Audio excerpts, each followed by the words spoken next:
ಪತ್ರಕರ್ತರ ದಿನಾಚರಣೆ ಅಂಗವಾಗಿ ಪತ್ರಕರ್ತರಿಗೆ ಸನ್ಮಾನ. ನಮಸ್ಕಾರ, ನಾನು ಮಾಧವಿ ಲಾಖೆ. ಎಂಟಿವಿ ವೀಕ್ಷಕರಿಗೆ ಸ್ವಾಗತ. ರಾಷ್ಟ್ರೀಯ ಮಜ್ದೂರ್ ಕಾಂಗ್ರೆಸ್ ಪಕ್ಷದ ವತಿಯಿಂದ ಬಸವ ಕಲ್ಯಾಣದಲ್ಲಿ ಪತ್ರಕರ್ತರಿಗೆ ಶಾಲು ಹೊದಿಸಿ ಗೌರವ.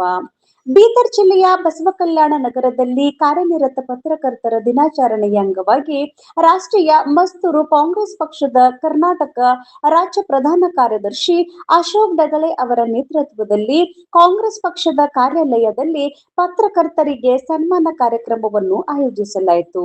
ಕಾರ್ಯಕ್ರಮದಲ್ಲಿ ಹಿರಿಯ ಪತ್ರಕರ್ತರಾದ ಗುರುನಾಥ್ ಗಡ್ಡೆ, ತಾಲೂಕಾ ಪತ್ರಕರ್ತರ ಸಂಘದ ಅಧ್ಯಕ್ಷ ಮಾರ್ಥಂಡ್ ಜೋಶಿ, ಹಿರಿಯ ಪತ್ರಕರ್ತ ಮಾಣಿಕ್ ಬುರೆ ಸೇರಿದಂತೆ ಕಲ್ಯಾಣ್ ರಾವ್ ಮದರ್ಗಾಂವ್, ಧನರಾಜ್ ರಾಜೋಳೆ, ಆದಿತ್ಯ ಗಾಜರೆ, ವೀರಶೆಟ್ಟಿ ಬೇಲೂರ್, ಮಲ್ಲಿಕಾರ್ಜುನ್ ಬಂಡೆ, ಜುಬೇರ್, ನವಾಜುದ್ದೀನ್, ಸುಧಾಕರ್ ಸೂರ್ಯವಂಶಿ, ಸತೀಶ್ ಹೊಸಮನಿ, ಮಾಧವಿ ಲಾಖೆ, ಕುತುಬುದ್ದೀನ್ ಹಾಗೂ ನೈಮುದ್ದೀನ್ ಚಾಬುಕ್ ಸವಾರ್ ಸೇರಿದಂತೆ ಅನೇಕ ಪತ್ರಕರ್ತರನ್ನು ಶಾಲು ಹೊದಿಸಿ ಸ್ಮರಣಿಕೆ ನೀಡಿ ಗೌರವಿಸಲಾಯಿತು.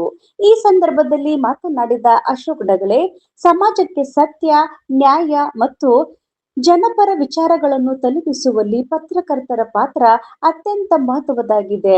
ಪ್ರಜಾಪ್ರಭುತ್ವದ 4ನೇ ಅಂಗವಾದ ಮಾಧ್ಯಮವು ಸಮಾಜದ ಅಭಿವೃದ್ಧಿಗೆ ನಿರಂತರವಾಗಿ ಸೇವೆ ಸಲ್ಲಿಸುತ್ತಿದ್ದು, ಪತ್ರಕರ್ತರ ಸೇವೆಯನ್ನು ಗೌರವಿಸುವ ಉದ್ದೇಶದಿಂದ ಈ ಸನ್ಮಾನ ಕಾರ್ಯಕ್ರಮವನ್ನು ಆಯೋಜಿಸಲಾಗಿದೆ ಎಂದು ಹೇಳಿದರು.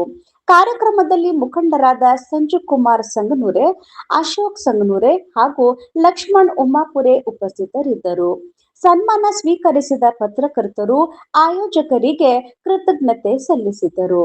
ವರದಿ ಮಾಧವಿ ಲಾಖೆ, ಎಂಟಿವಿ ನ್ಯೂಸ್ ಕನ್ನಡ, ಬಸವ ಕಲ್ಯಾಣ್. ನಿರಂತರ ಸುದ್ದಿ ಹಾಗೂ ಜಾಹೀರಾತುಗಳಿಗಾಗಿ 9845856026ಕ್ಕೆ ಸಂಪರ್ಕಿಸಿ ಹಾಗೂ ಎಂಟಿವಿ ಕನ್ನಡ ನ್ಯೂಸ್ ಚಾನೆಲ್ ಅನ್ನ ಲೈಕ್, ಸಬ್ಸ್ಕ್ರೈಬ್ ಮತ್ತು ಶೇರ್ ಮಾಡಿ. ಧನ್ಯವಾದಗಳು.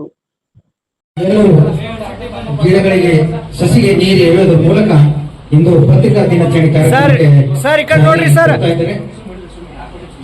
ಈ ಕಡೆ ನೋಡ್ರಿ.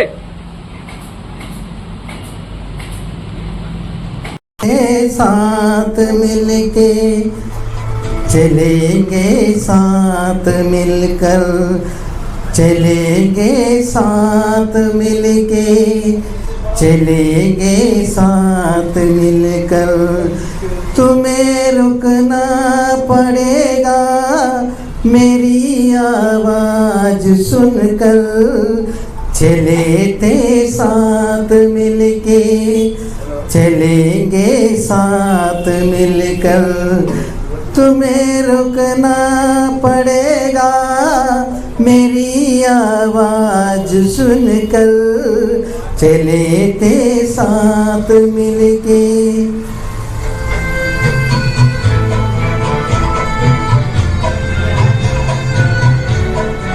ಇವೆ ಎಷ್ಟು ದಿವಸ ಆಯಿತು ನನಗೆ ಸನ್ಮಾನ ಮಾಡಬೇಕೆಂಬ ಆಸೆ ಇತ್ತು. ಇದು ಆಸೆ ಇವತ್ತು ಮಾಡಿ ಪೂರ್ಣ ಮುಗಿಸಿನಿ ಸರ್. ಕನಸು ಭಾಳ ದೊಡ್ಡದಿತ್ತು ಸರ್ ನಂದು. ಯಾವಾಗ ನಾವು ಮಾಡಬೇಕೆಂಬುದು ನನ್ನ ಇಚ್ಛೆ ಇತ್ತು. ಅದು ನಾನು ಇವತ್ತು ರಾಜ್ಯ ಮಟ್ಟದಾಗ 15 ವರ್ಷದ ನಾನು ಕಾರ್ಯದರ್ಶಿ ಆಗೀನಿ. ಆದರೂ ಕೂಡ ನನ್ನ ಕನಸನ್ನು ಯಾವಾಗಾದರೂ ಇದು ಮಾಡಬೇಕೆಂಬ ಇಚ್ಛೆ ಇತ್ತು. ಇವತ್ತು ನಾನು ಪೂರ್ಣ ಮಾಡ್ತೀನಿ ಸರ್. ಒಂದು ವರದಿಗಾರರು ಗ್ರಾಮ ಪಂಚಾಯತ್, ತಾಲೂಕಾ ಪಂಚಾಯತ್, ಜಿಲ್ಲಾ ಪಂಚಾಯತ್ ಯಾವ ರಾಜ್ಯದಲ್ಲಿ ಏನು ನಡೆದೆಂಬುದು ವರದಿಗಾರ ರಿಪೋರ್ಟ್ ಮಾಹಿತಿ ಸರ್. ಸರ್ಕಾರ ಬೆಳೆಸೋದು ವರದಿಗಾರು, ಕಾಂಗ್ರೆಸ್ ಪಕ್ಷಕ್ಕೆ ತರೋದು ವರದಿಗಾರು, BJP ತರೋದು ವರದಿಗಾರು, JDS ತರೋದು ವರದಿಗಾರು, ಗ್ರಾಮ ಪಂಚಾಯತ್ ಗೆಲ್ಲಿಸೋರು ವರದಿಗಾರು, ತಾಲೂಕಾ ಪಂಚಾಯತ್ ಇವೇನಾದರೂ ಭಾಳ ಕಡೆಗಣಿಸೋದು ತಪ್ಪಿದೆ. ಮತ್ತು ನಮ್ಮ ಸರ್ಕಾರದಲ್ಲಿ ಎಷ್ಟು ಪ್ರಯತ್ನ ಮಾಡುತ್ತಿದ್ದೇನೋ ಪಾಸ್ ಕೊಡಬೇಕು, ಮನೆಗಳು ಕೊಡಬೇಕು. ಇದು ಕಟ್ಟಡ ಕಾರ್ಮಿಕ ಒಂದು ಘಟಕದಲ್ಲಿ ತಾವು ಪತ್ರಕರ್ತರು ಬರ್ತೀರಿ ಸರ್. ಅದಕ್ಕೆ ನಾವು ರಾಜ್ಯ ಮಟ್ಟದಲ್ಲಿ ಮುಖ್ಯಮಂತ್ರಿಯಲ್ಲಿ ಎಲ್ಲ ಸಲಹೆಗಳನ್ನು ಕೊಟ್ಟು ನಿಮಗೆ ಏನಾದರೂ ಮುಂದಿನ ಕೆಲಸಗಳನ್ನು ನಾವು ಮಾಡ್ತೀವಿ ಅಂತಂದು ವಿಶ್ವಾಸ ಕೊಡ್ತೀನಿ ಸರ್. ಕಿದ್ಕೋತ ಹೋಗೋದು ಈ ರೋಡ್ ಮೇಲೆ ಅವ್ರು ಹೋಗ್ತಾ ಇರ್ತಾರೆ, ಬರ್ತಾ ಇರ್ತಾರೆ. ಈ ರೋಡಿಗೆ ಲೈಟ್ ಇರ್ತವೆ, ಮುಂಜಾನೆ ಚಾಲು ಆದೋ ರಾತ್ರಿ ಹಗಲತ್ತು ಬಿ ಇರ್ತಾವೆ ಲೈಟ್. ಯಾರೂ ಹೇಳಲ್ಲ. ನಾವು ಪತ್ರಕರ್ತರು ಮಾಡ್ತೇವೆ ಅಥವಾ ಯೂಟ್ಯೂಬರ್ ಏನು ಮಾಡ್ತಾರೆ, ಶೂಟಿಂಗ್ ಮಾಡ್ಕೊಂಡು ಮರುದಿನ ಅದು ಲೈವ್ ಮಾಡ್ತಾರೆ. ಅದ್ರಾಗ ಒಂದು ಎರಡು ಬಿರುಸಿನ ಪದಗಳು ಹಾಕಿ ಬಳಸ್ತಾರೆ. ನಿದ್ದಿಗಣದಲ್ಲಿರುವ ಪೌರಾಯುಕ್ತರು, ಹಗಲಿನಲ್ಲಿ ಲೈಟು, ರಾತ್ರಿಯಲ್ಲಿ ಕತ್ತಲು ಏನು ಬರಿಬೋದು. ಆ ಒಂದು ವಿಚಾರ ತಕ್ಕಂತೆ ಬರೀತಾನೆ ನಾವು.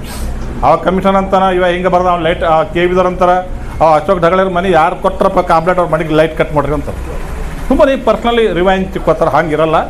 ನಾವು ಸಮಾಜದಲ್ಲಿ ಕರೆಂಟ್ ಸುಮ್ಮನೆ ವೇಸ್ಟ್ ಆಗ್ತಾ ಇದೆ, ನೀರು ವೇಸ್ಟ್ ಆಗ್ತಾ ಇದೆ, ಕೆಲಸ ಆಗ್ತಾ ಇಲ್ಲ.